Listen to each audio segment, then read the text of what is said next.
যোৱাকালি নলবাৰী জিলাৰ চাপলাইকুছিত যোগ পুৰুষোত্তম পৰম প্ৰেমময় শ্ৰী শ্ৰী ঠাকুৰ অনুকূল চন্দ্ৰৰ 137তম শুভ জন্ম দিৱস মহোৎসৱ উদযাপন কৰা হয়। 14 আৰু 15 ছেপ্টেম্বৰ শনিবাৰ আৰু ৰবিবাৰে দুদিনীয়া বৰ্ণিল কাৰ্যসূচীৰে আয়োজন হৈছিল।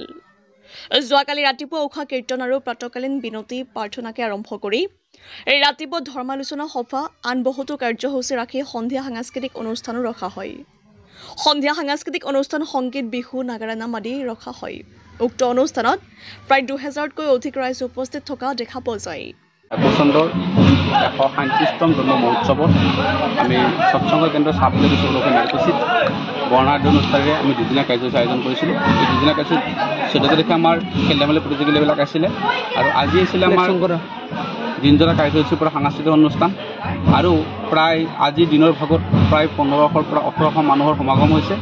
সকল ভক্তপ্ৰাণ ৰাইজ বিভিন্ন পৰা আহিছে। অসমৰ মানে আমাৰ নলবাৰী জিলাত বিশেষভাৱে বিভিন্ন প্ৰান্তৰ পৰা গুৰুবিলাক আহি আমাক উপকৃত কৰিছে। ইয়াৰ উপৰিও আমাৰ গধূলিৰ ভাগত সাংস্কৃতিক সন্ধিয়া নাগাৰা নাম পৰিৱেশন কৰিছিলে আৰু বিহু নৃত্য প্ৰতিযোগিতা চলিছিলে বিহু হুঁচৰি দল।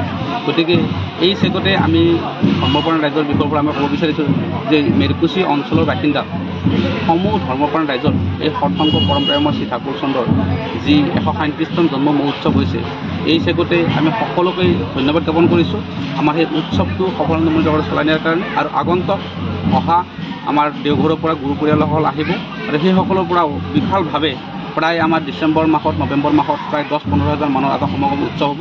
এই চেগতে এই পৰ্টেল যোগে আমি সেই আগন্তুক উৎসৱৰ আমাৰ নিমন্ত্ৰণ জনাইছোঁ। এই চেগতে আপোনালোকৰ পৰ্টেলৰ পৰা আমাক এইখিনি সহযোগিতা কৰাৰ অশেষ ধন্যবাদ জনাইছোঁ। News desk report news 24 Assam.